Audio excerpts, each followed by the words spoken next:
Hola, buen día. ¿Cómo les va?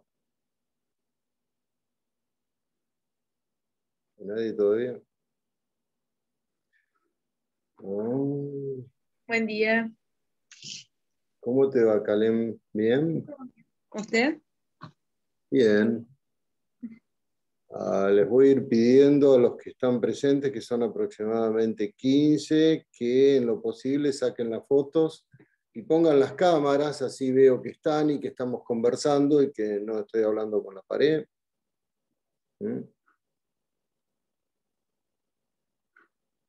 Me parece que algunos pusieron las fotos y ni siquiera escuchan.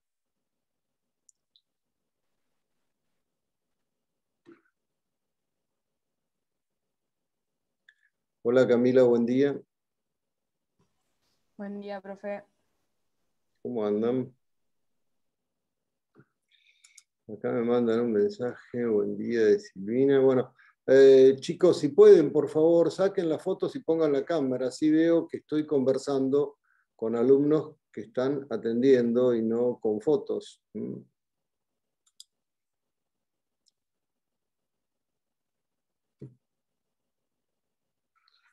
Buen día. Acá Carmina me dice que tiene algún problema.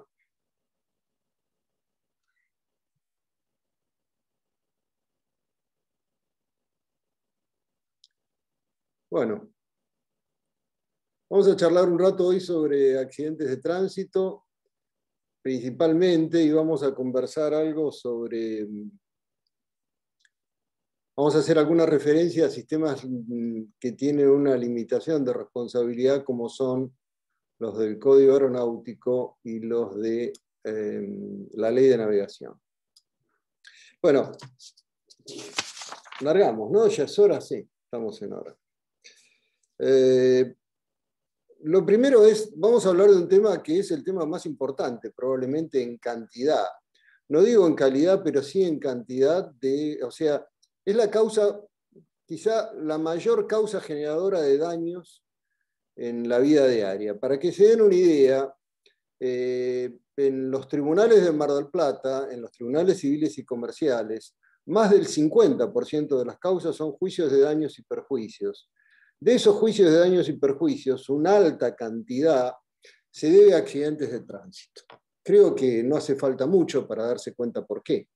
En realidad basta salir a la calle y ver cómo se maneja o cómo se conducen diversos vehículos para ver por qué razón nos encontramos con tremendos y terribles problemas por el tránsito. Y cuando me refiero a terribles problemas, porque no son cosas que el derecho pueda otorgarle solución. Cuando se produce la muerte de una persona en un accidente de tránsito que podría haberse evitado, o cuando se producen lesiones graves o lesiones de cualquier índole que hacen perder alguna de las muchas facultades que una persona tiene, realmente no hay una vuelta atrás y es la prudencia anterior la que lo evita. Tenemos serios inconvenientes. En nuestra ciudad sobre todo, hay ciudades peores y hay algunas mejores, pero en nuestra ciudad sobre todo tenemos serios problemas con el acatamiento de las normas de tránsito. Por lo cual, ustedes como estudiantes de Derecho deberían constituirse en una suerte de naturales difusores de cómo deben respetarse las reglas de tránsito, o sea, normas que nunca se ven respetadas. No sé, ustedes cruzan por la senda peatonal, ¿ven que algún auto pare para dejar paso al peatón? 1 cada 20, más o menos, debe ser el promedio, y siempre que el peatón sea lo suficientemente osado como para arriesgar su humanidad cruzando por la senda peatonal, porque bueno, cuando se lo lleva puesto, el peatón no tiene repuesto, no va al taller y lo dejan a nuevo. Entonces es muy frecuente ver que en realidad los conductores no les importa el peatón. Y no les importa el peatón como si ellos fueran toda la vida paseando en auto, cuando en realidad en algún momento lo estacionan, se bajan y se convierten en peatones, del mismo modo, víctimas del mismo modo que ellos eran victimarios hasta antes de bajarse. Bueno, sobre esto hay cada vez más una tendencia que probablemente ustedes observen en los años futuros en los que viene como algo que se va a profundizar, que es el surgimiento de asociaciones individuales, grupales, perdón, asociaciones individuales no, asociaciones privadas, grupos de gente que se preocupa por el cumplimiento de las leyes, ya que el Estado no lo hace. No lo hace. Y no lo hace el Estado municipal, me refiero, y no hablo de esta administración, de la anterior, ni de la de Pulte, ni de la de Katz, miren, nos podemos remontar a 40 años atrás, nunca lo hicieron. Realmente creo que hubo una época muy corta, cuando, qué sé yo, hace 40 años atrás, donde hubo un director de tránsito que se preocupó por hacer cumplir las reglamentaciones. Y la verdad es que entonces surgen estas agrupaciones, estas asociaciones. Luchemos por la Vida es una, esta que pinta algunos recordatorios en amarillo, en cada calle una estrella, la verdad que no me acuerdo bien qué es lo que pinta, en donde se produjo la muerte de un peatón o de un ciclista, o bueno, para que la gente vaya tomando conciencia de que esto que estamos viviendo es muy grave. Por lo tanto, la introducción es exclusivamente para que ustedes tengan una idea de lo que es, de la importancia que tiene en nuestra sociedad darle pelota a la ley de tránsito, hacerla cumplir la ley de tránsito. Y además de la sensibilidad y la protección propia que implica hacer cumplir la ley de tránsito, la propia protección de cada uno de ustedes, si algún día piensan ejercer la profesión, bueno, lo más probable es que si se dedican al derecho privado, van a encontrar, lo primero que van a tener es un accidente de tránsito. Lo primero que van a tener. ¿Por qué? ¿Y por qué es lo que abunda? Ya le digo, el 50% de los expedientes que entran a tribunales son juicios de daños y de esos un altísimo porcentaje juicios de accidente de tránsito. A tal punto que hay una jurisprudencia, hay un casuismo, hay una cantidad de casos que han ido generando resoluciones y decisiones que, bueno, no vamos a poder ver todas, pero vamos a repasar unas cuantas. A algunos les podrá resultar divertido, más entretenido que a otros, a algunos muy aburrido tener que repasar cada regla de tránsito, pero les puedo asegurar que les va a servir en algún momento. Bueno, vamos a ver, lo primero vamos a ver normas. Las normas que nos rigen en este caso, fíjense que el artículo 1769 del Código de Procedimientos dice que los accidentes de tránsito se van a regir por las normas relativas a cosas riesgosas. Y acá, bueno, viene la primera observación que la hace puntualmente, la hace Pizarro y Vallespinos, y fue una discusión que se generó ya con el Código del año 98, con el proyecto de Código del año 98, y que tiene que ver con que en realidad la circulación del tránsito, manejar, conducir un vehículo, es una actividad riesgosa. Entonces debería haber quedado comprendida también no solo entre las cosas riesgosas o viciosas, sino también entre las actividades riesgosas, y yo creo que tiene razón Pizarro cuando dice esto. Pero bueno, lo que tenemos es eso, el 1769 nos va a remitir entonces a qué artículo, al 1757. Esto ustedes ya lo vieron, o supongo que a esta altura del curso de daños, ya saben cómo se maneja la cuestión de la responsabilidad objetiva por vicio o riesgo de la cosa. Al actor, a quien reclama la indemnización de un daño y le atribuye responsabilidad fundada en el vicio o riesgo de la cosa a su demandado, le basta probar el contacto material con la cosa y el daño. Y la otra parte, o sea, el dueño o guardián de la cosa riesgosa, va a tener que demostrar cualquiera de las eximentes que le permitan romper el nexo adecuado de causalidad. Así funciona la responsabilidad objetiva, corríjanme si me equivoco, pero desde el 1113 para acá funciona de esa manera. O sea, basta que una persona que es chocada en una esquina demande a la otra, a quien lo choca, por ejemplo, para que el demandado tenga que acreditar cualquiera de las eximentes que corta el nexo de causalidad. ¿Y cuáles son las eximentes? Bueno, genéricamente están descritas como la causa ajena, pero normalmente suelen ser las descritas en los artículos 1729, 1730 y 1731 del Código Civil, es decir, el hecho de la víctima, en algún caso podrá ser la culpa de la víctima, el caso fortuito o la fuerza mayor, y el hecho de tercero que ahora debe reunir, conforme el 1731, los requisitos del caso fortuito o la fuerza mayor. Esos son los eximentes. Entonces, quien es demandado debe probar eso. Ya vamos a ver que en una colisión entre dos automotores tienen algún sistema especial, pero más o menos esta es la descripción adecuada. Puede ser también que el embistente o el embestido o el demandado diga, no, en realidad yo lo voy a demandar a él, en cuyo caso hablaríamos de qué, de demanda y de contrademanda, mejor llamada reconvención. O sea, el auto A demanda al auto B, mejor dicho, el dueño o el dueño del damnificado por el choque demanda al dueño o guardián del auto A, y el auto A va a tener, para liberarse de responsabilidad, el dueño o guardián del auto A va a tener que probar esas eximentes que mencionamos recién. Ahora, si él considera que el responsable es el auto B, o sea, el del actor, bueno, va a tener que demandarlo a su vez, y este va a tener que probar las eximentes. O sea, es un doble juego de demanda y contrademanda cuando se pretende hacer de esa manera. En ningún caso se deja de lado la responsabilidad objetiva, ya lo vamos a ver un poquito más adelante. Repasemos. La ley dice, los accidentes de tránsito se rigen por el sistema de cosa riesgosa o viciosa. El sistema de cosa riesgosa o viciosa es, basta probar el contacto material y el daño para poder reclamar, y únicamente se va a eximir probando alguna de las eximentes previstas en los artículos 1729, 1730 y 1731, que son hecho o culpa de la víctima, caso fortuito o hecho o culpa del tercero, o sea, la causa ajena, genéricamente hablando. Esto, confírmenme, por favor, chicos, pero me imagino que esto ya lo han estudiado, ya lo tienen más o menos aprendido y han tenido varias clases sobre este tema porque es uno de los temas más centrales de responsabilidad, diría yo.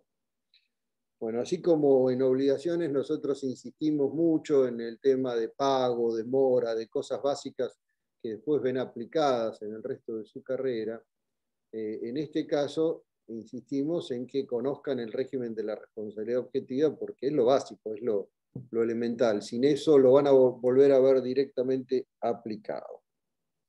Bueno, pero no solamente esto está acá, no es exclusivamente el código, sino que cada jurisdicción en principio tenía su ley de tránsito. En la provincia de Buenos Aires tuvimos leyes de tránsito para tirar para arriba, las que quieran ustedes. Yo no me acuerdo ahora, pero tuvimos durante muchos años una ley que era la 5.800.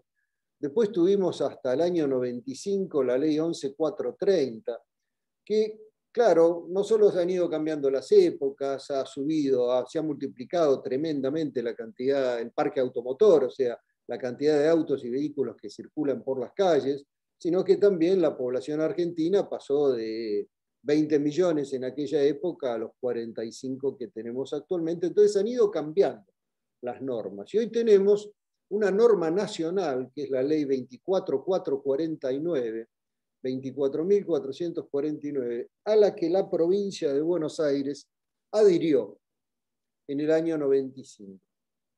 O sea, en la jurisdicción de la provincia de Buenos Aires rige la ley nacional 24.449. No es en todos lados igual. La ley nacional rige en la capital federal, rige en la provincia de Buenos Aires, rige en la provincia de Santa Fe, rige en la provincia de Mendoza, pero por ejemplo no rige en la provincia de Córdoba. Córdoba tiene una ley provincial particular con algunas modificaciones respecto de lo que dice nuestra ley.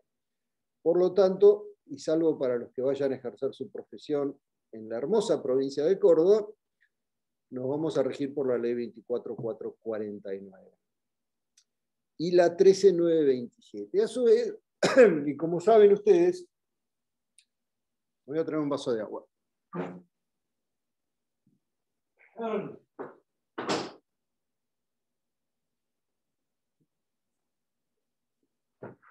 Lo había dejado preparado y me lo olvidé.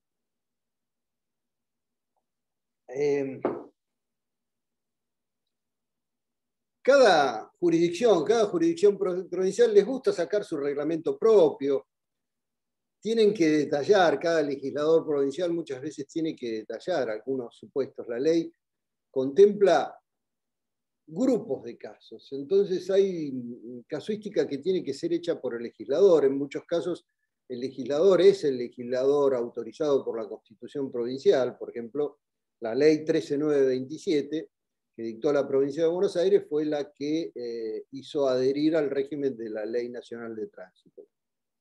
Pero a su vez el Poder Ejecutivo sacó en su momento el decreto 523/09, que para mayores complicaciones cuenta con 3 anexos. Entonces uno va descubriendo, por obra y gracia de la necesidad de estudiar estas cosas cuando hay que resolver algún caso, que hasta en el anexo más perdido hay alguna norma que es fundamental. Por lo tanto, 1769, remisión al 1757, las eximentes, la ley 24449, la adhesión de la provincia, la reglamentación del decreto 523/09, y no dejen de tener en cuenta algunos de los anexos que yo les voy a ir mencionando a medida que vayamos viendo la casuística. Pero en realidad los accidentes de tránsito dan para todo. Dan para analizar absolutamente todas las cuestiones que a ustedes se les ocurra que estén relacionadas, porque cuando ustedes reciben un caso como abogados o les toque juzgar un caso como jueces, bueno, en ese caso no tienen posibilidad de cortar la realidad como un queso y decir, no, bueno, yo aplico exclusivamente la ley de tránsito. No, tienen que aplicar todo el derecho, y al tener que aplicar todo el derecho van a ver una cantidad de cuestiones aplicadas que han estudiado en otros lados, que han estudiado en otras materias, y que, bueno, se ven reflejadas en la resolución que tienen que tomar. Por lo tanto, hay que estudiar de todo. Una de esas es la cuestión de quién es el dueño. O sea, esta famosa discusión de, bueno, ¿es responsable el dueño o guardián? Bueno, hay todos libros enteros escritos sobre quién es el guardián y quién deja de serlo. Teorías de todas las nacionalidades y colores que a ustedes se les ocurra. La teoría francesa de la guarda de la estructura y la guarda del comportamiento. El guardián, si el dependiente puede ser guardián o dejar de serlo. En fin, hay ríos de tinta sobre el tema. El problema concreto que se presenta en el régimen del automotor es que, como ustedes saben, porque han estudiado obligaciones, el sistema de la propiedad automotor es de inscripción registral. O sea, únicamente cambia la titularidad, cambia el dueño cuando se produce la inscripción registral. Si no, no hay cambio de dueño. O sea, la inscripción registral es lo que determina la propiedad. Si el automotor está inscrito a nombre de Roberto Lustonó, el auto es de Roberto Lustonó. No es ni de Camila Maureira, ni de Calen Godoy, ni de Camila Llanos Landeo, ni de María Jasmina Peitía, que son las que tengo ahí arriba en la pantalla. No es de ningún, es mío. Ahora, si yo se la vendo a cualquiera de estas chicas que he mencionado, le vendo mi auto, únicamente van a pasar a ser dueños en el momento en que se inscriba el 08. Por más que yo les haya dado la posesión, les haya hecho tradición del auto, hayamos firmado el contrato, hayamos firmado el 08, si no lo inscribieron, no son dueños. Y acá viene el problema de la responsabilidad. Yo le vendí mi auto a cualquiera de las 3 chicas o 4 que he mencionado y no hemos hecho la inscripción, o ella no ha hecho la inscripción. Entonces yo sigo siendo responsable civil por los daños que causen ellos manejando mi automotor. Entonces la ley tiene previsto en el artículo 27, a partir de una reforma que se hizo allá por los años 80 y 90 y pico, 90 y pico, 90 más o menos, 89, 90. No me acuerdo el número de ley, terminaba en 20, creo que era 22.977, pero no estoy muy seguro. Hizo una reforma en el artículo 27, por el cual, en el ejemplo que yo les puse recién, me autorizaba a mí a ir al registro y decir, yo le vendí a Camila, le vendí a Calen o le vendí a María Jazmín, les vendí el automotor. Entonces yo realizaba la denuncia, acompañaba una copia, por ejemplo, del 08 firmado ante escribano, a pesar de que no estuviera inscrito, Y con eso, o sea, al hacer la denuncia de venta, yo me liberaba de responsabilidad en un plazo de 10 días, a partir de los 10 días contados desde que hice la denuncia de venta. Ahora, si la denuncia yo la hago dentro de los 15 días de haber vendido el auto y de haberlo entregado, es retroactivo al día que efectivamente lo entregué. Ahí viene una primera cuestión. Bueno, ¿qué es lo que ha pasado con esto? Y en primer lugar es contradictorio, porque es un supuesto donde estaríamos diciendo, acá, la ley del año 58, de 1958, consagró el sistema de inscripción registral para los automotores. Y acá estamos haciendo una excepción. O sea, acá se permite considerar que hay una transmisión de dominio cuando en realidad no se ha inscrito. Entonces no hay tal transmisión de dominio conforme a la norma general de la ley. El primer problema que tenemos, y que también justo Daniel Pizarro, yo me acuerdo de las jornadas del 94 de Junín, había salido un fallo de la Cámara Nacional Civil hace poco, jornadas de Junín de 1994, así un poco antiguo mi cita, pero bueno, fue así. Me acuerdo de Daniel Pizarro, estaba enojadísimo con el fallo este, y él decía que era un disparate. No sé si es un disparate, pero es un tema difícil de ver. Tiene que ver con la informalidad que hay respecto del cumplimiento de las normas. Nuevamente nos encontramos con el mismo problema. O sea, ustedes compran un auto, venden un auto, hay que exigir que se haga la transferencia. Y si no se hace la transferencia, hay que hacer inmediatamente la denuncia de venta, porque sean ustedes o su cliente, lo que están haciendo es corriendo un peligro muy serio, que es que se lleven puesto todo su patrimonio porque el otro mata a una persona o un conjunto de personas con el auto. Profe, ¿puedo hacer una pregunta? Sí, por supuesto, Roque, te escucho. Ahora, usted dijo que era la denuncia, digamos, era retroactiva. Entonces, Retroactiva, sí, lo hago dentro de los 15 días. ahora, entonces en ese supuesto, la manera de liberarse de responsabilidad entonces ante un accidente sería, si sucede dentro de los 15 días, es ir a denunciarlo. ¿Pero dentro de 15 días de qué? ¿De dónde estás contando, Roque? De la venta, digamos, Claro. o sea, de la transmisión. O sea, yo te vendo mi auto a vos hoy, que es 5 de junio.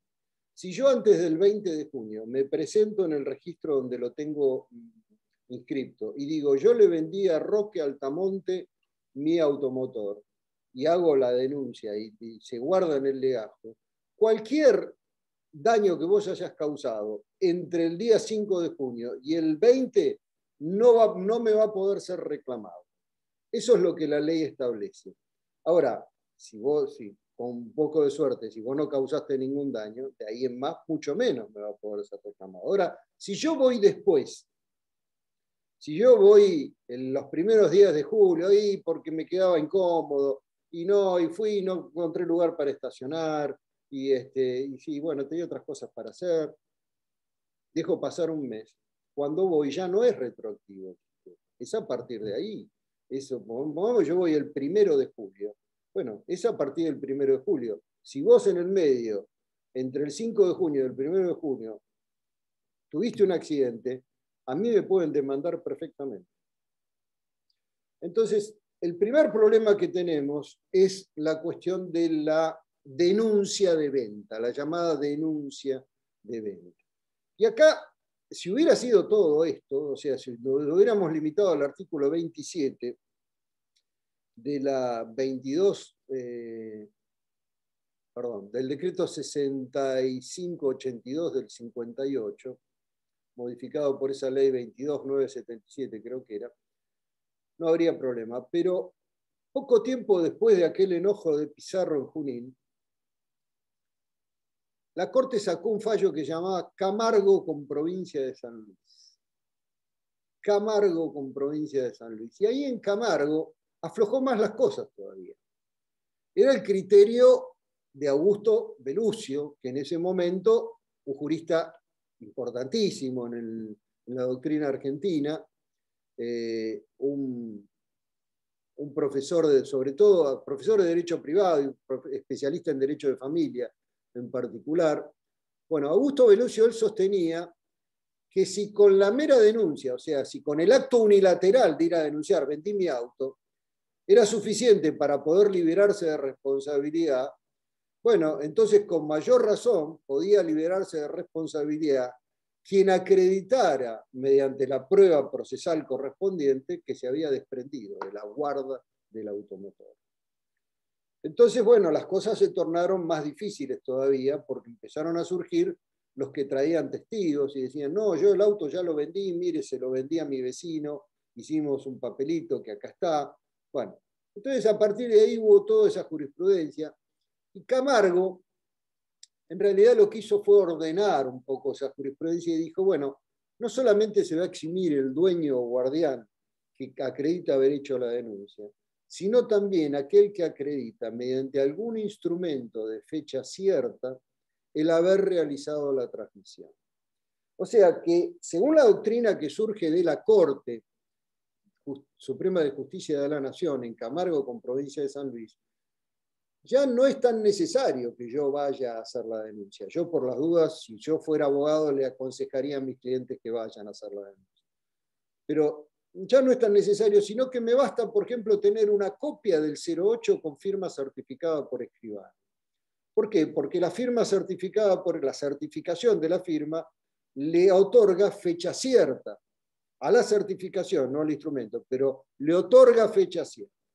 Ese otorgamiento de fecha cierta y una firma certificada de comprador y vendedor es suficiente para demostrar que yo vendí, según dice en Camargo la Corte de la Nación.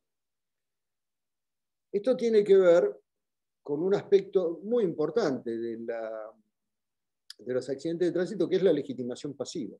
O sea, ¿quién tiene derecho, a quién le puedo reclamar el daño causado por un automotor encuadrado como cosa riesgosa o viciosa? Ya vamos a ver también que hay algunos problemas con la legitimación activa.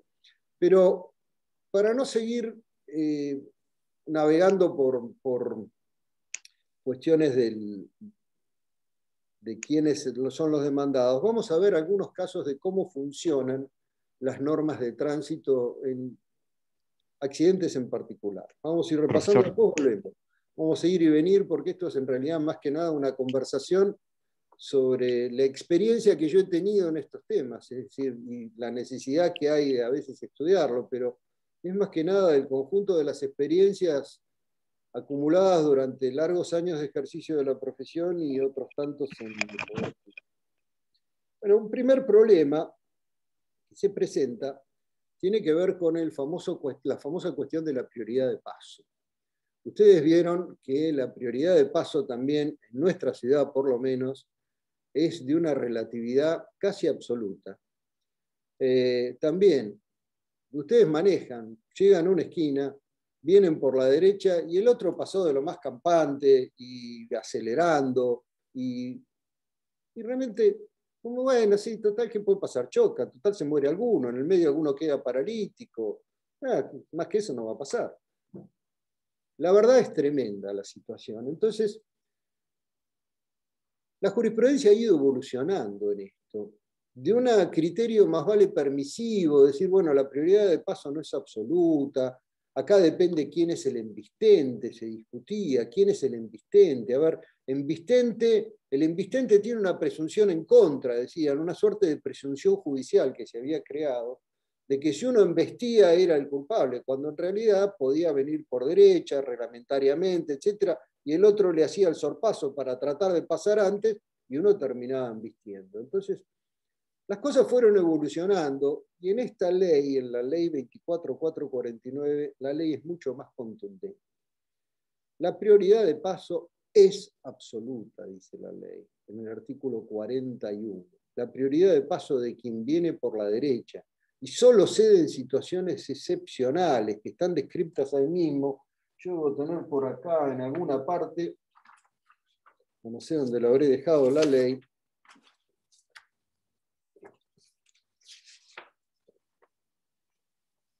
Fíjese que dice, todo conductor debe ceder siempre el paso en las encrucijadas al que cruza de su derecha.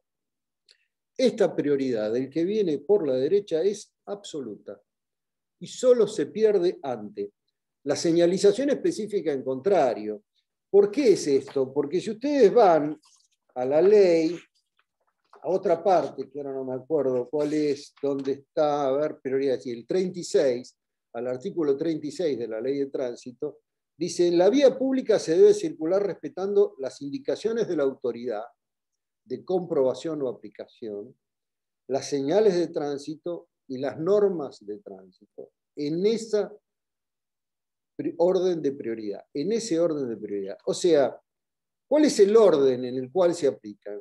Yo voy por la calle manejando, tengo prioridad de paso por la derecha. Tengo a alguien, un policía parado en la esquina que me dice frene, usted tiene que frenar. Esa es la orden que tengo que acatar. Yo no puedo decir, no, yo vengo por la derecha, me importa un pito lo que diga el policía. No, tengo que acatar eso. Yo vengo por la derecha, tengo prioridad de paso, pero tengo un cartel que me dice stop, frene, pare, tengo que parar. No importa que yo venga por la derecha, porque el orden es primero la autoridad de aplicación, después las señales de tránsito y recién después las normas. Ahora fíjense, entonces el artículo 41 dice las prioridades son del que viene por la derecha, que es absoluta, salvo que la señalización indique otra cosa, salvo el paso de vehículos ferroviarios. Obviamente no vamos a poner a discutir con el maquinista del tren a ver si él viene por derecha o deja de venir. Tiene paso. Los vehículos del servicio público de urgencia en cumplimiento de su misión, digamos, si están llevando a alguien en la ambulancia, están yendo a buscar, no si van a comprar la pizza, por supuesto, y la cerveza en ese caso no tienen ninguna prioridad.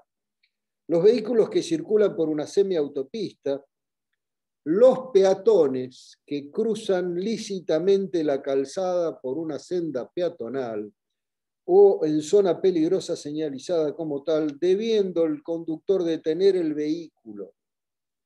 Y acá dice, debiendo detener el vehículo con un condicional que se lo podrían haber ahorrado, porque dice, si pone en peligro al peatón. Y el criterio de que pone en peligro al peatón es tan elástico. Ustedes vieron que uno cruza la calle y por ahí pasa alguno haciéndole un fino y por poco le afeita una parte de su cuerpo. Entonces, realmente, poner en peligro al peatón, ¿qué significa poner en peligro al peatón? El auto, si hay un peatón cruzando, debe frenar. Y debe frenar 5 o 10 metros antes, no tiene que llegar al límite. Tiene que frenar. Bueno, las reglas especiales para las rotondas. Ustedes se dieron cuenta que en Mar del Plata funciona al revés. La rotonda, que por eso son los problemas de circulación que tiene. Se le otorga prioridad a quien viene por la derecha, cuando en realidad las reglas para las rotondas, en otra parte de la ley, el que tiene prioridad es quien circula por dentro de la rotonda y van ingresando uno y uno a la rotonda dependiendo de los lugares. Hasta el punto que hubo un intendente de Mar del Plata que había mandado un proyecto, yo creo que fue Pulti en el año 2008, 2009, mandó un proyecto diciendo, en Mar del Plata nadie respeta las rotondas, vamos a hacer una campaña para ver si logramos hacer algo, pero mientras tanto yo lo que sugiero es levantarlas y poner semáforos, porque tenemos accidentes todos los días. Bueno, finalmente no se aprobó ese proyecto, generaba muchos problemas de tránsito, pero la verdad es que no funcionan las rotondas en la ciudad, son generadoras de problemas. También cuando se desemboque, aunque se venga por derecha, de una calle de tierra a una calle pavimentada. En ese caso la prioridad la tiene quien viene por la calle pavimentada, no el que viene por la calle de tierra. Bueno, y hay otros tantos supuestos, como por ejemplo, muy común también ver que la gente llega a la esquina, dobla, y como viene por la derecha, cree que tiene prioridad para doblar. No. Cuando uno se incorpora a otra calle, cuando uno dobla para girar, pierde la prioridad. Que esto es lo que dice el inciso 3, mejor dicho, del apartado, el apartado 3 del inciso G del artículo 41 de la ley. Se haya detenido la marcha o se vaya a girar para ingresar a otra vía. En ese caso se pierde la prioridad. Bueno, pero ¿qué es lo que ocasiona esto de la prioridad? En primer lugar, todos estos supuestos los tenemos legalmente. ¿Para qué nos sirven? Para que en el momento que esto llegue a juicio o en el momento que esto llegue al reclamo extrajudicial en la compañía de seguros, la compañía de seguros diga, no, a usted no le indemnizo nada, no le reparo nada porque usted violó tal cosa, o porque usted no cumplió tal otra, o para que en su momento rechacen la demanda. Pero la verdad es que debería funcionar de modo un poco más preventivo. Pero ¿para qué nos sirve a nosotros? Bueno, porque esto, acuérdense que nosotros, cuando hablamos del 1757, del sistema de la responsabilidad objetiva, decimos que lo que existe es que el dueño de una cosa riesgosa tiene una presunción de causalidad a nivel de autoría. O sea, se presume que es el autor del daño, el dueño de la cosa riesgosa. ¿Sí? Salvo que pruebe la culpa de la víctima, la culpa de la víctima, el hecho de un tercero o el caso fortuito, y el hecho de un tercero que reúna las características del caso fortuito. Bueno, acá el artículo 64 de la ley trae otra presunción. Fíjense cómo dice. Habla de los accidentes de tránsito. Dice, se considera accidente de tránsito todo hecho que produzca daño en personas o como consecuencia de la circulación. O sea, todo lo que ande por la calle es accidente de tránsito prácticamente. Se presume responsable de un accidente al que carecía de la prioridad de paso. Primera parte. Al que carecía de la prioridad. O sea, se presume responsable el que viene por izquierda si se produjo un choque en la esquina. Se presume responsable al que no tiene la prioridad. El que tiene la prioridad en principio no es el responsable. O cometió una infracción relacionada con la causa. Claro, por ejemplo, yo no tenía la prioridad, pero venía, a pesar de que venía por derecha, venía a 80 kilómetros por hora en la esquina. Bueno, ahí hay una infracción relacionada, lo más probable es que sea relacionada con el accidente, porque la velocidad suele ser causa principalísima de los accidentes. Entonces, en ese caso, es muy probable que aunque yo tenga la prioridad, como cometí una infracción que causó el accidente, el responsable sea yo y la presunción se revierta. Pero fíjense, leo de nuevo, se presume responsable a quien no tiene la prioridad o cometió una infracción relacionada con la causa. Relacionada con la causa se refiere a la relación de causalidad, de causa a efecto que ustedes ya han estado estudiando seguramente. Sin perjuicio de la responsabilidad que pueda corresponderle a los que aún, respetando las disposiciones, pudieron haberlo evitado y no lo hicieron. Esta última parte tiene que ver con esa actitud a veces tan poco inteligente de jugar hasta el último centímetro en el cruce de las calles. O sea, muchas veces he visto que quien viene por derecha, y yo mismo lo he hecho alguna vez hace muchos años, ya a esta altura no lo hago nunca más, pero esa lucha por imponer a ver quién cruza de guapo, imponer la punta del automotor, bueno, a eso es lo que se refiere acá esta segunda parte, donde dice, sin perjuicio de la responsabilidad que pueda acabarle, al que pudo haber evitado. O sea, yo venía por derecha, pero veo que viene un auto a 60 kilómetros por hora y yo no le pongo la puntita para que el otro se vea obligado a frenar. Yo freno. ¿Por qué? Porque lo importante es evitar el choque. No es imponerle de guapo la fuerza para ponerle la punta del auto para que el otro tenga que frenar y mirarlo, cruzar miradas así desafiantes, como suele verse en la circulación en nuestra ciudad. Bueno, ¿qué es lo que ha pasado con esto? Lo que ha pasado es que esto tiene aplicaciones de diferentes tipos. Entonces, nosotros nos hemos encontrado con casos en los cuales, bueno, la prioridad estaba clara. Y el que tiene que demostrar que el otro es responsable es el que no tenía la prioridad. Entonces, a veces el que viene por izquierda intenta demostrar que el otro venía a excesiva velocidad, o que había un cartel, o diversas circunstancias, o por ejemplo que había un auto parado que le había cedido el paso. Ah, bueno. Entonces la gentileza de un señor que llegó 5 metros antes, 5 segundos antes que yo a la esquina, cambia el orden de las prioridades. Es un tema difícil para resolver, Porque fíjense que una de las excepciones a la prioridad es haber detenido el auto. Pero ese pierde la prioridad, el que la detuvo, no yo que no lo detuvo. Entonces, la cuestión es esta. Muchas veces quien viene por izquierda dice, no, pero justo frenó un auto, que me cedió el paso y este apareció por detrás. Que es un hecho bastante común. En ese caso, lo que la jurisprudencia ha resuelto es que no basta la gentileza de un señor que decide dejar pasar a un auto que viene por la izquierda para justificar un cambio en el orden de prioridades. No, yo vengo por izquierda, llego a la esquina, hay un señor que me deja pasar, miro que no venga nadie. Cuando veo que no viene nadie, avanzo porque la única persona que está me deja pasar. Ahora, si la calle es un río de autos o viene alguno detrás del otro y por las dudas me quedo frenado, pase usted, que es lo que le corresponde. ¿Por qué? Porque en ese caso no hay cambio de la prioridad. Otras cuestiones que se presentan también bastante seguido tiene que ver con la prioridad cuando hay calles de doble mano. Ambas son de doble mano. La primera es, perdón, vamos a hablar de una sola de doble mano y la otra de única mano.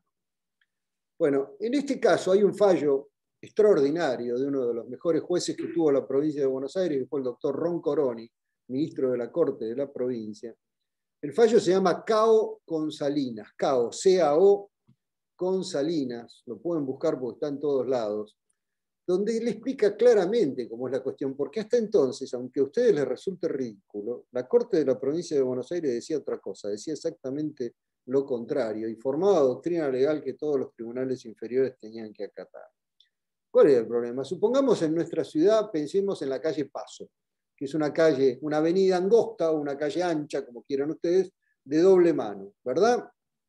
Y que uno viene, en su mayor parte no está semaforizada, hay pocos semáforos, el que viene por la derecha respecto de una de las manos de la avenida Paz. Bueno, lo que Roncoroni explica ahí, imagínense, el auto viene cruzando la calle de doble mano. En el primer tramo, que él viene por derecha, le toca la prioridad. Ahora, cuando llega a la mitad de la avenida, la pierde. Por lo tanto, debería pararse en la mitad de la avenida, con lo cual obstruye el tránsito y generaría todo lo contrario de lo que la ley de tránsito quiere generar, que es orden y evitar ese tipo de confusiones y bollos en el tránsito. Bueno, eso es lo que explicaba Roncoroni. Decía, obviamente, cuando se trata de una calle de doble mano, ante una de mano simple, la prioridad la tiene la calle de doble mano. Bueno, Roncoroni se fue, yo creo que hará 10 años menos, 8 años quizás se jubiló, y la Corte volvió al criterio anterior. ¿Y por qué? Porque la ley no distingue. Entonces la Corte dijo, no, bueno, se conserva la prioridad de paso por derecha aunque se enfrente a una calle de doble mano. O sea que la Corte de la provincia hoy, ridículamente, con todo respeto por sus ministros, ridículamente está diciendo que es válido que alguien llegue hasta la mitad de la avenida y ahí se pare. No es el criterio que aplican las cámaras de apelaciones de la provincia. No siguen a la Corte en este tema. Entonces, directamente se sigue aplicando la doctrina de Salinas con Cao, perdón. Salinas con Cao o Cao con Salinas. No, Salinas con Cao me parece que era. Bueno, se sigue aplicando ese criterio. Ahora, ¿cuál es el problema cuando se presenta en vez de una calle simple y otra de doble mano, dos calles de doble mano? Bueno, ahí no hay ninguna solución, porque si ustedes miran, en cualquiera de los supuestos, todas las personas que arriban a la encrucijada tienen como referencia a alguien que viene por derecha y a alguien que viene por izquierda. Piensen en un cruce de 4 esquinas y piensen que cada calle tiene doble mano. Entonces se van a encontrar con múltiples alternativas. Ahí la única alternativa es remitirse a lo que es el artículo, es lo que hemos hecho nosotros, a la conclusión que llegamos nosotros en la Cámara de Mar del Plata.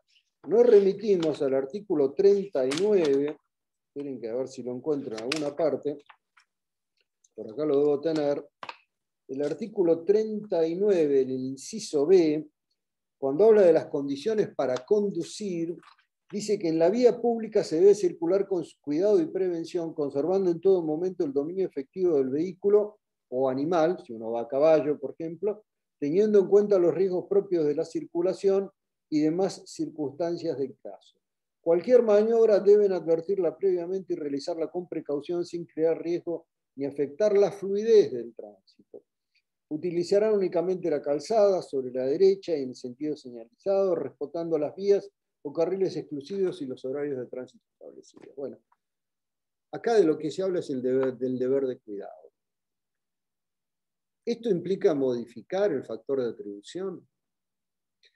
El factor de atribución sigue siendo objetivo, en realidad. Pero la culpa, la violación de ese deber de cuidado y prevención, puede evitar la eximente de la otra parte. Esto es más o menos el razonamiento que se ha utilizado, que se sigue utilizando en materia de accidentes de tránsito. Otros supuestos, ¿me estoy pasando de hora o no? ¿A qué hora termina la clase? ¿Es 1 hora y media, 1 hora? No sé cuánto es. 11:15 por lo general. 11:15. Bueno, sí, estamos bien. Vamos a otro supuesto bastante común. Conducir sin licencia habilitante. Ustedes saben que la licencia es una suerte de habilitación que se otorga a aquel que se supone que está en condiciones de manejar un vehículo. O sea que técnicamente tiene idea de cómo manejar ese vehículo, sea un camión, sea una camioneta, sea un auto, sea una moto, lo que fuera. Pero está en condiciones técnicas de manejarlo y ha sido comprobadas por la autoridad, esas condiciones.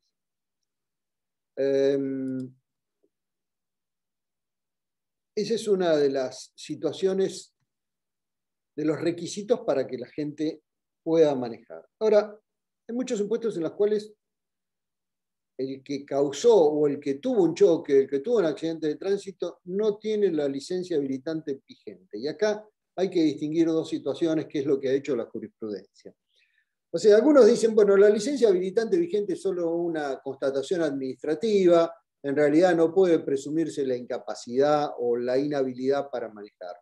Esa es una posición que yo particularmente no comparto. Yo creo que hay que partir de la base de que quien no tiene una licencia vigente está poniendo en movimiento una cosa riesgosa para lo cual no está autorizado.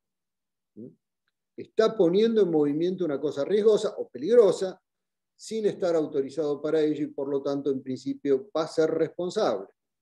Ahora, esto admite algunas morigeraciones. Supongamos, yo manejo desde que tengo 14 años, o sea, hace exactamente 50 años que manejo. Tengo alguna idea de lo que es el manejo, se me puede haber vencido la licencia y al momento en que entre que se me venció y obtuve la renovación, tuve un accidente. O sea, yo tuve el accidente, antes tenía licencia, después tengo licencia, pero el día del accidente no lo tenía. Bueno, en ese caso la jurisprudencia dice, no, bueno, pero acá la licencia habilitante no tiene una influencia causal sobre la generación del daño, o sea, sobre la generación del accidente. No ha provocado el accidente. Porque este hombre maneja hace 40 años y está demostrado porque ha traído todas las licencias desde que tuvo licencia a los 18 años, las ha traído todas, porque ha traído testigos que dicen que maneja habitualmente y que no tiene ningún problema, y porque además obtuvo la licencia habilitante luego del accidente. O sea, que fue un periodo corto y ese accidente se produjo en ese momento. En ese caso, la jurisprudencia lo que opina es no hay relación causal entre esa violación a la norma, haber puesto en movimiento una cosa riesgosa para la cual no estaba autorizado y el accidente de tránsito. Ahora, si quien está manejando nunca obtuvo habilitación, no prueba esa capacidad técnica para manejarlo, bueno, en ese caso no hay duda de que se presume la responsabilidad en la causación del daño. O sea, Y esto se ve muy, muy seguido, lamentablemente, en el caso de las motos. Nosotros lo vemos mucho en que los chicos, los adolescentes, los jóvenes se compran la motito que les da mucha independencia y se largan a manejar sin haber obtenido el carnet. Sin haber obtenido el carnet, ¿y eso qué provoca? Y provoca que no tengan experiencia. Obviamente, como no la teníamos ninguno, a los 18 años no teníamos ninguna experiencia de manejo, la fuimos adquiriendo. Ahora, el problema es que una cosa es hacerlo con la habilitación y otra cosa es hacerlo sin la habilitación. Ahí, quien nunca tuvo puede demostrar idoneidad anterior y posterior, se presume el autor del daño. O sea, hay una presunción hominis, las llamadas presunciones que aplica el juez, muy fuerte en contra. Ya que estamos Profe, ¿le puedo hacer una consulta? Pero por supuesto, Jazmín. Jazmín. Yo cuando, hablando de las motos, me hizo acordar, cuando tenía 18 fui a sacar el carnet, yo vivo en un pueblo, no vivo en Mar del Plata, en San Cayetano. Ajá. Y me dijeron que hasta los 21 no se podía. Yo me quedé. Bueno. Siempre hay alguno equivocado, en las reparticiones siempre hay alguno que se puede equivocar. Es más, yo creo que inclusive hay algunos supuestos en que motos de determinadas cilindradas, no lo sé bien. Eso, claro. Hasta menores de 18 lo pueden sacar. Es a partir de los 18 años, 125 cilindradas, y después tenés que acreditar que tuviste un año de experiencia con 125 cilindradas. Claro, para después más. Y hasta los 21, acá en San Cayetano, no te dejaban sacar para 110 cilindradas, o sea, era como, y nadie la sacaba. El de San Cayetano era muy cuidadoso de sus ciudadanos. Sí, pero circulaban todos igual sin licencia. Sin licencia, claro, y esos son los problemas que se generan después. Otra cuestión que se ve, Jazmín, con las motos es el tema de la circulación sin casco, con las motos y con los ciclistas. La circulación sin casco. ¿Y cuál es el problema de la circulación sin casco? Bueno, en primer lugar, el estudio, todos los estudios que se han hecho sobre los cascos demuestran que diluye las fuerzas de modo tal que muchas veces no provocan el problema que provocan. O sea, el accidente más estúpido, nosotros les puedo asegurar que vimos casos que eran para llorar realmente. Bueno, sí, no cabe ninguna duda que eran para llorar porque han hecho llorar a toda su familia. Pero situaciones en las cuales el accidente se produce a una velocidad ínfima, por una falta de manejo, por una cuestión de mero pérdida de equilibrio nada más. Yo me acuerdo de uno en la calle Alem y San Lorenzo, en el que venía un chico de 16 años con una motito de esas de 48 cilindradas y que venía a poca velocidad, pero volcó, y como hay una pendiente ahí hacia abajo, no me acuerdo, Peña me parece que era, hay una pendiente hacia abajo cruzando Alem, la moto se deslizó y golpeó la cabeza contra el cordón de la vereda. Se murió. Pero es realmente tremendo el tema del casco. En esos casos lo que se hace es una distribución de la responsabilidad según la causalidad. O sea, acá la cuestión es muchas veces de los dos lados, si quieren, ¿no? Lo que uno ve planteado en los expedientes está de los dos lados. Está el señor que venía en la moto, tuvo el accidente y dijo, no, pero yo venía con el casco, claro, pero lo tenía en el codo el casco. El casco no está hecho para proteger el codo. Entonces, no, por más que lo lleve en el codo, lo lleve en otro lado, no sirve. Tiene que llevarlo puesto, en primer lugar. En segundo lugar, puede suceder que el que conducía la moto sufra una lesión en la pierna, en cuyos casos el casco no tiene ninguna trascendencia, no tiene ninguna importancia, porque el casco no le protege la pierna. Entonces tiene que haber una relación de causa-efecto entre la infracción cometida por no llevar casco y el daño sufrido. Porque si no hay una relación de causa-efecto, entonces la infracción es irrelevante. La infracción tiene que tener una relación causal adecuada con el accidente producido para que esa infracción sea relevante a los fines de determinar o repartir, en su caso, la autoría del daño.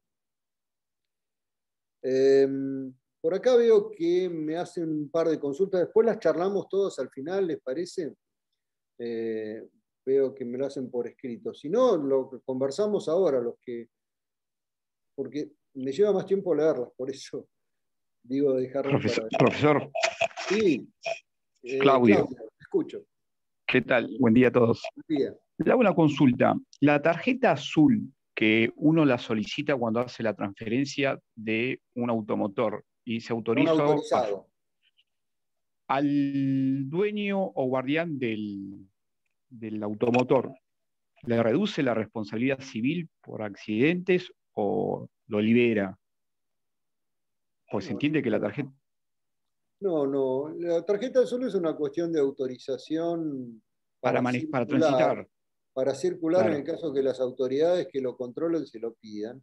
Y tiene que ver sobre todo con que la persona está autorizada. Y está muy relacionada, Claudio, ¿sabes con qué? Con las pólizas de seguro. Porque las pólizas de seguro, obviamente, se buscan todas las... O sea, partamos de la base de que las compañías de seguro operan de esta manera. Al momento de venderle el seguro cubre todo lo que a usted se le puede ocurrir. Al momento en que tienen que indemnizar el siniestro, juntan 20 personas a ver de qué manera pueden rechazar el siniestro y no cubrirlo. Entonces, una de las cláusulas que están habitualmente en las pólizas de seguro es que la compañía va a responder por los daños causados siempre y cuando el auto esté conducido por el asegurado o por alguien autorizado a hacerlo. Entonces, la cédula azul muestra que usted está autorizado. Por ejemplo, que la persona designada ahí en la cédula muestra que está autorizado. Ahora, no, eso no libera al dueño. Es más, puede considerarse que el portador de una cédula azul a su nombre es un guardián, porque puede utilizar el auto en su provecho, por ejemplo, o porque tiene el gobierno independiente del auto, pero eso no quita que sea responsable el titular registral. Ambos son responsables concurrentes por los daños que ese automotor causa. Perfecto. Ahí está. Bueno, gracias. Seguimos con los supuestos de diversos casos, la casuística. No sé si les entretiene, si no, hablamos de otra cosa, chicos, pero hay casos, por ejemplo, un caso muy común también, es el caso del ciclista que circula por una ruta o por una autopista. La ley, sobre todo la 11.430, yo no me acuerdo bien qué dice la 24.449, la nueva ley en esto, pero la ley provincial anterior, la que nos rigió hasta el año 95, claramente prohibía a los ciclistas circular por las autopistas o por las rutas. Porque realmente un ciclista es un peligro en una ruta. Entonces, se supone que el ciclista tiene que circular por caminos vecinales. Bueno, ha habido montones de accidentes de ciclistas atropellados en las rutas. Montones. Lamentablemente, muchísimos accidentes. Incluso situaciones lamentables, pero la cuestión es que, ¿cómo se mide esto? Bueno, hay alguna jurisprudencia que ha dicho, bueno, el hecho de que el ciclista estuviera circulando por la ruta es una mera infracción administrativa que no tiene por qué generar ninguna presunción. Bueno, eso afortunadamente ha sido una posición minoritaria. La posición mayoritaria lo que dice es, no, bueno, en principio, la única manera en que se justifique que el ciclista estaba circulando por una autopista o por una ruta es porque no tiene ningún otro camino alternativo. O sea, no tiene posibilidad de llegar a destino por ningún otro camino alternativo. Nosotros tuvimos un caso, hace algunos años, en que un ciclista había salido de ahí de la zona de Sierra de los Padres, cercano, no pasando la Sierra de los Padres, yo no me acuerdo ahora exactamente qué zona era, no me acuerdo exactamente el nombre, pero pasando la sierra, en realidad había salido de trabajar en un lugar y iba hasta su casa que quedaba a unos 8 kilómetros en bicicleta. Se le hizo de noche y resultó atropellado por una camioneta. En realidad no se sabía bien si era una camioneta o si era un auto. Pero existía la prohibición de circular, pero en ese caso estaban arreglando. No sé si ustedes hacen, el accidente fue bastantes años atrás, cuando estaban haciendo la doble mano a Balcarce, En ese momento en que lo estaban haciendo se produce este accidente y lo que el ciclista justificaba en ese caso era que no tenía otro modo de llegar a su casa. O sea, no tenía otra manera de ir de su casa al trabajo. Es el único caso que tengo presente, pero son supuestos que se dan con bastante asiduidad. Otra situación bastante común es la infracción de no llevar puesto el cinturón de seguridad. Y otra vez de nuevo la misma. O sea, tiene que haber una relación causal entre el daño sufrido y la infracción. No llevo el cinturón puesto, entonces las lesiones son en la frente porque golpeó contra el parabrisas, por ejemplo. O las lesiones son porque salió despedido a raíz del hecho, en cuyo caso hay una distribución causal. Miren, no hace mucho tiempo, ahora no tengo presente el caso, pero ¿ustedes ya tuvieron clase con Tomás Marino? ¿Ya lo tuvieron a Tommy? No ha dejado en ustedes ninguna huella, por lo visto. No, si les tiene que haber dado el daño, indemnización del daño, cómo se indemniza el daño, todos los supuestos de todos los cálculos de la fórmula Chiarri, la cera Requena, Woto, Méndez, todo eso se los tiene que haber dado Tommy. Uno pelado de barba. Sí, profe, Sí, no lo tuvimos. ubicamos por el nombre. Tomás trabajó en este caso que yo les voy a mencionar como relator de la Sala 2 de la Cámara Civil, lo trabajó mucho junto con su juez y él se debe acordar seguramente el nombre. Si lo llegan a tener, pregúntenle a él. Si lo llegan a ver en otra clase, pregúntenle a él, porque yo no me acuerdo. Pero el caso era más o menos así. Un matrimonio sale de Buenos Aires en su auto y pasan a buscar a una mamá con sus 2 nenas para venir hacia Mar del Plata. Faltando unos 100 kilómetros para Mar del Plata, ven luces, ya de noche, ven luces al costado del camino. Esto también hace muchos años.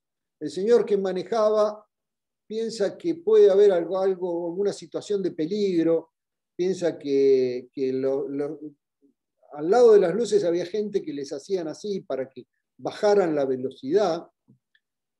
La cuestión es que el señor que venía manejando se asusta, piensa que los quieren secuestrar. En vez de venir circulando por derecha, toma el carril de la izquierda y acelera, y a los pocos metros se encuentra con una vaca muerta en el medio del camino. El auto vuelca, la señora que venía atrás en el medio sin cinturón de seguridad sale despedida y se mata. Ese fue el hecho. La cuestión es que al momento de indemnizar el daño había que elaborar qué influencia había tenido la falta de cinturón de seguridad en la causación de su muerte.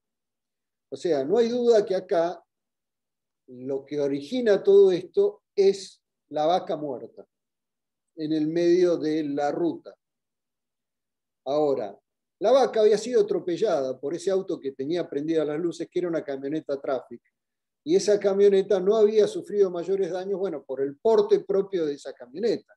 Pero ellos iban en un auto común, lo que se diría un sedán, y fueron a parar al diablo. Bueno, la cuestión es que había que determinar qué porcentaje. En ese caso, se le atribuyó creo que un 10% de responsabilidad a la propia víctima, o sea, se descontó de la indemnización que debían cobrar sus herederos. Las chicas sobrevivieron, por suerte,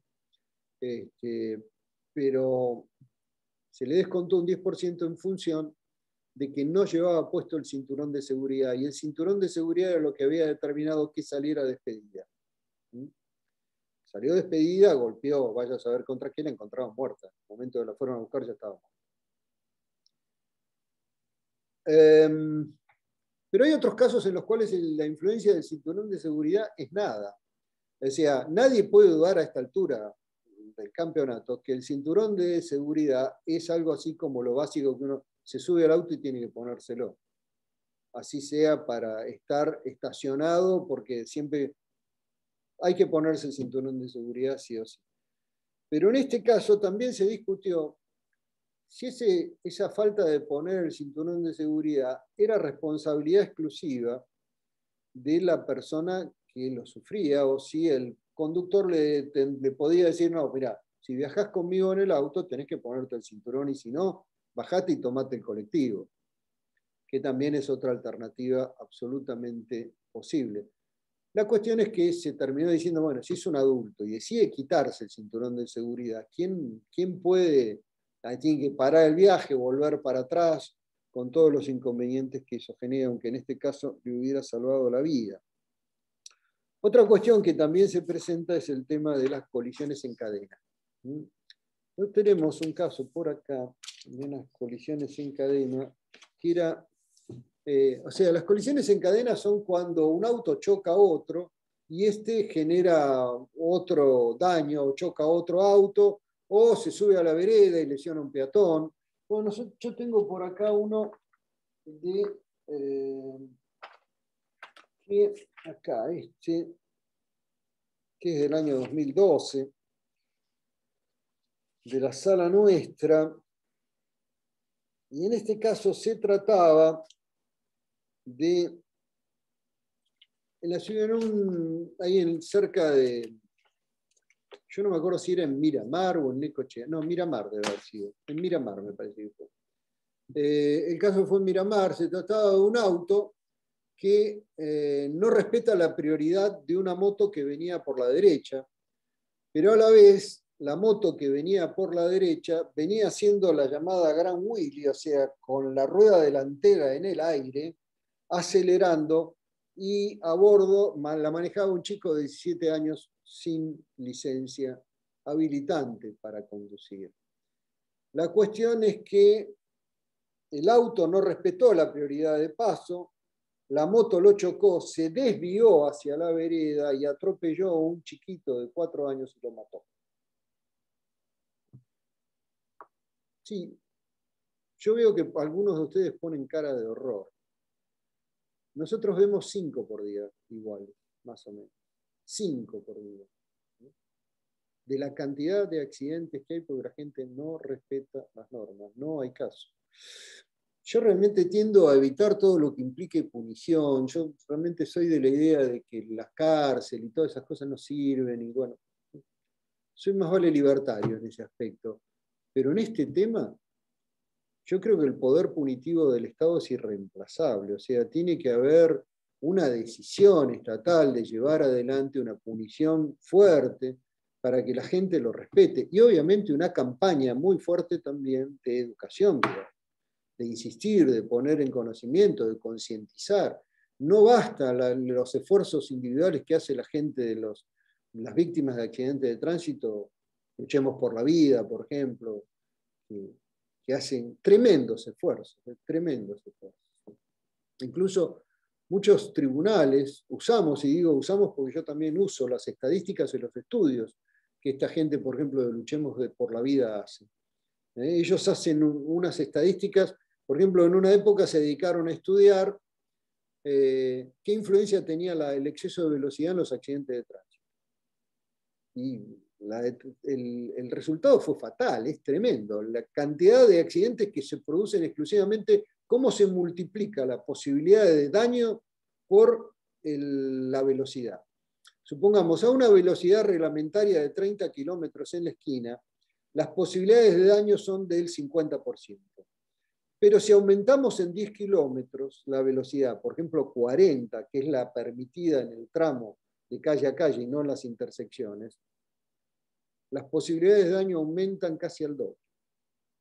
Es brutal todo lo que se hace, pero bueno, pese a eso seguimos teniendo accidentes. Bueno, en este caso, ¿qué fue lo que pasó? Hay que determinar quiénes son los causantes. ¿Por qué? Porque el tercero que sufre el daño no tiene por qué ponerse a investigar, a ver realmente quién es el responsable, salvo que surja muy evidente. Pero acá, si el que hizo la Gran Wheelie o el otro que no respetó la prioridad de paso, el padre o la madre del bebé, del chiquito que murió en ese accidente y que reclamó los daños y perjuicios, demandó a ambos.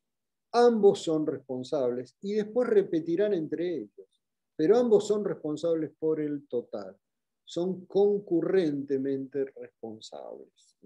Esto fue lo que se decidió en esta causa que se llama Costa con Ramírez, la Sala 2, Cámara Civil de Mar del Plata, de febrero del año 2012, número 115.032. Está por el sistema de búsqueda de la Corte de la provincia, debe estar ahí. Bueno, también las colisiones en cadena se pueden producir de un modo mucho más claro. Por ejemplo, yo estoy parado en un semáforo en rojo y un camión o un auto que viene de atrás no puede frenar o no frena o viene distraído, me choca de atrás y al empujarme yo invado la senda peatonal y atropello a un peatón que está en ese momento cruzando. El peatón no tiene por qué ponerse a investigar, pero es obvio que yo voy a poder demandar, voy a poder reclamar el 100% de la indemnización al camión o al auto que me chocó desde atrás, porque ahí está mucho más claro que yo he sido simplemente un objeto y no un sujeto causante del daño. Bueno, con esto creo que dimos un repaso más o menos a lo que son los accidentes de tránsito, ¿verdad? Acá alguien pregunta, ¿y hoy qué sucede en la realidad con las licencias vencidas porque el municipio no las renueva?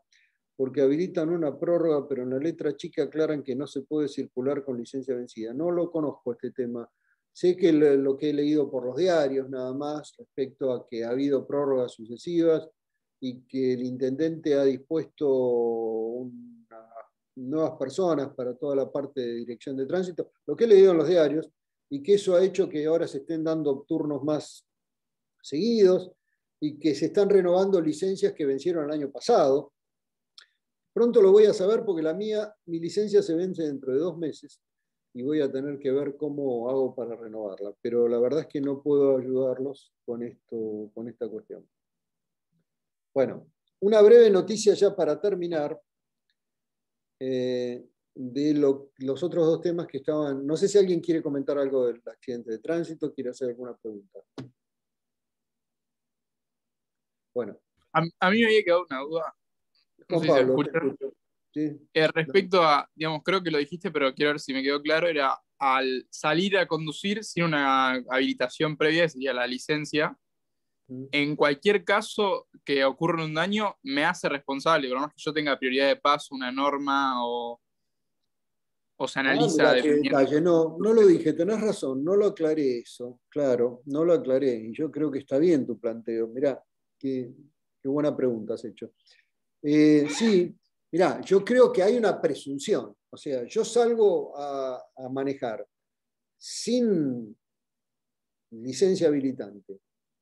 Bueno, no yo, porque ya tengo alguna experiencia, pero cualquier chico que sale a manejar sin tener licencia habilitante y sin tener experiencia, tiene una presunción en contra.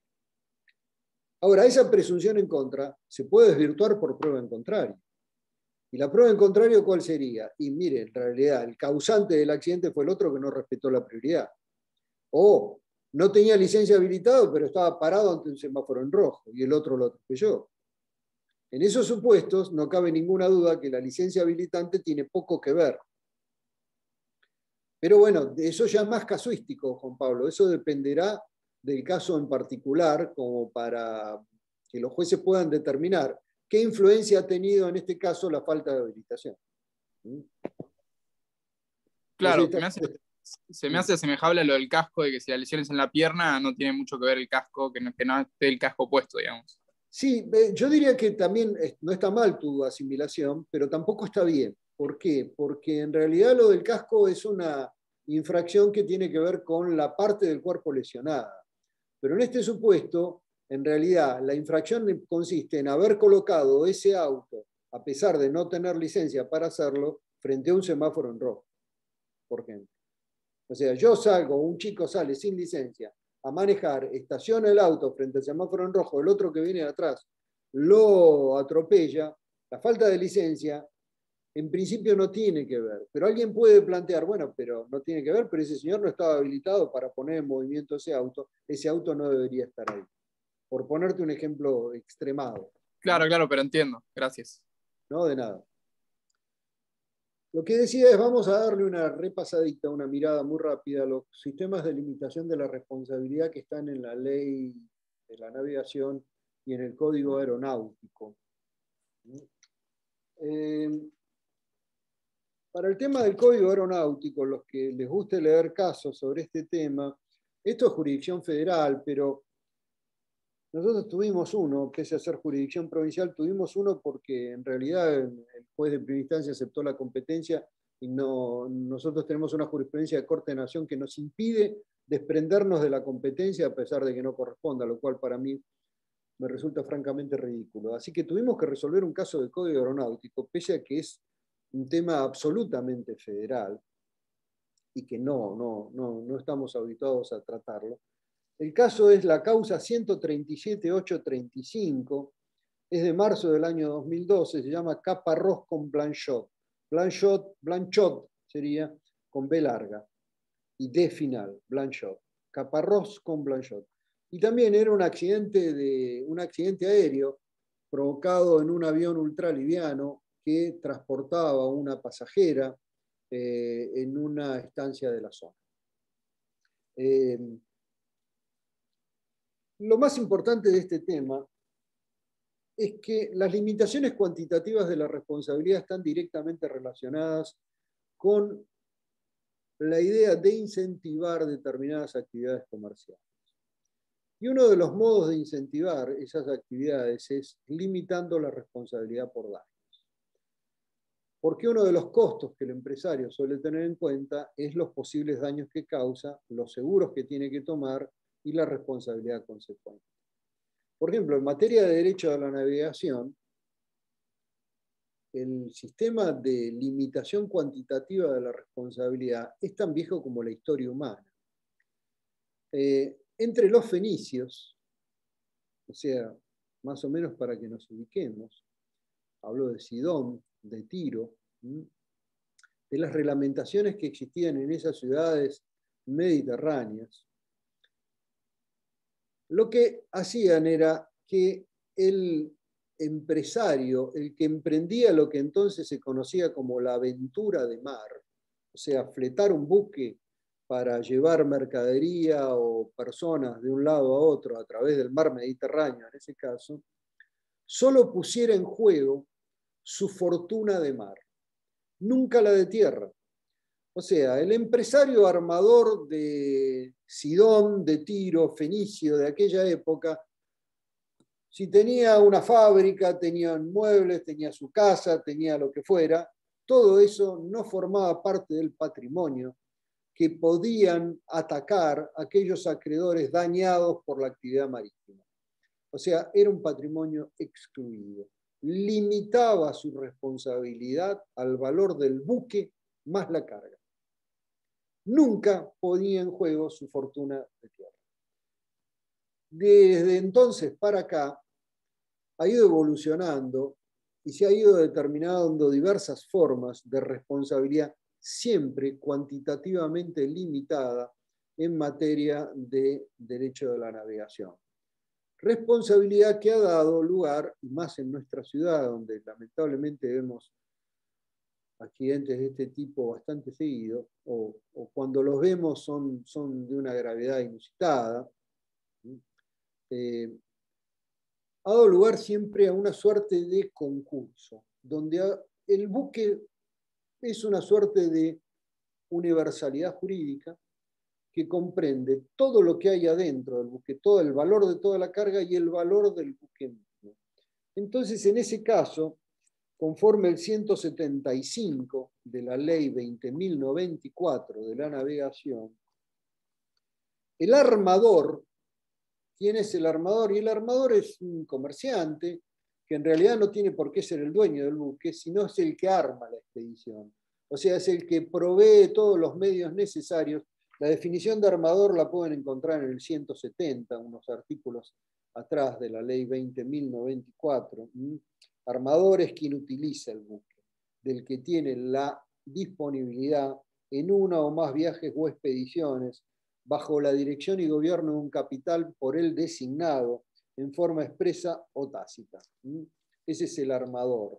No necesariamente es el dueño del buque. Bueno, el armador puede limitar su responsabilidad, salvo que exista culpa de su parte, en cuyo caso si hay culpa no hay limitación, con relación a los hechos que den origen al crédito reclamado. ¿A cuánto lo puede limitar? Al valor que tenga el buque al final del viaje en que tales hechos han ocurrido, más el de los fletes brutos, el de los pasajes percibidos o a percibir por esos viajes, y el de los créditos en su favor que hayan nacido durante el mismo. Ya van a ver que durante el viaje, cuando estudian navegación, cuando lleguen a esa parte, van a ver que durante el viaje pueden surgir accidentes y también pueden surgir créditos. O sea, un barco que va navegando, por ejemplo, con su carga o con sus pasajeros, etcétera, y se encuentra con otro barco que está, como se dice en la jerga, al garete, esto es, sin timón, sin dirección, y que no puede avanzar, ni retroceder, ni puede ir a ningún lado, puede hacer lo que se llama un remolque. O sea, le tiran una soga al culo, no sé cómo será porque nunca me ha tocado, pero le tiran una soga y lo llevarán a algún puerto o algo por el estilo. Ese remolque se paga, ese remolque se cobra y está tarifado. Ese es un crédito de los que puede surgir durante el viaje. Entonces, ¿cuál es la limitación que puede tener el armador del buque? El valor del buque más la carga. Ahora, no siempre es así. Fíjense que está hablando, dice, esa limitación de responsabilidad al valor del buque es optativa con el derecho del propietario, esta vez del propietario del buque, no del armador, de poner aquel, o sea, poner el buque a disposición de los acreedores por intermedio del juez competente, adicionando los otros valores y solicitando la apertura del juicio de limitación dentro de los 3 meses contados al fin de la expedición.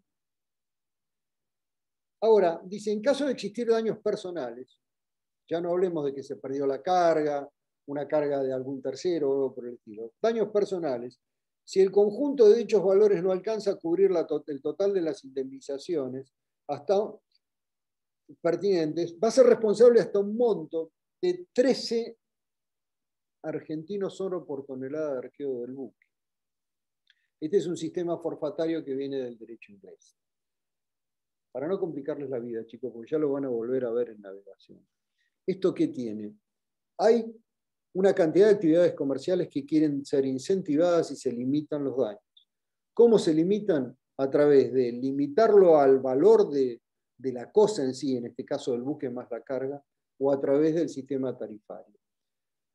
Cuando habla en el 175 de ese juicio de limitación de responsabilidad, es una suerte de concurso. ¿Concurso por qué? Porque se llama a todos los acreedores, se deposita el valor del buque más la carga y que se lo repartan entre ellos.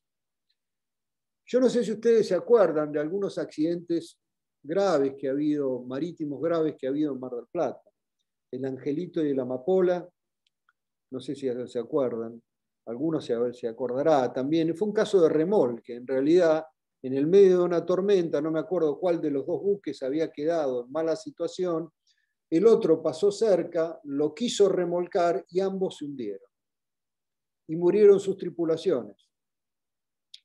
Entonces, el propietario de uno de los buques abrió en el juzgado federal el concurso con la limitación de responsabilidad. Creo que habían muerto como 15 tripulantes y había 15 familias que querían cobrar las indemnizaciones porque dependían de ese trabajo. Bueno, depositaron el valor del buque más la carga y de ahí que cobraran. Obviamente no alcanzaba prácticamente para nada, pero esa es la situación de discusión sobre la constitucionalidad o inconstitucionalidad de estas limitaciones. En su momento tenía que ver con el incentivo de algo que era nuevo. Y se refleja también en el 155 del Código Aeronáutico. La idea de generar o inducir o incentivar el transporte aeronáutico ha hecho que se limite la responsabilidad de los pasajeros que sufren daño o de los terceros en superficie que sufren daños por cosas arrojadas o caídas de una aeronave en vuelo. La cuestión es que en algunos casos, como este que les mencioné recién, Caparrós con Blanchot, la Cámara de Mar del Plata declaró la inconstitucionalidad de la limitación. Y la Corte de la provincia la ratificó la inconstitucionalidad de esa limitación. Porque hay situaciones muy graves que no pueden tolerarse. Bueno, no los quiero aburrir más. ¿Alguna pregunta? Les agradezco a todos la paciencia por un sábado a la mañana. Cualquier cosa, estoy a su disposición. Que tengan mucha suerte. Nos veremos en algún momento. Hasta luego. Gracias, profe. Chao, profe, gracias. Chao, profe.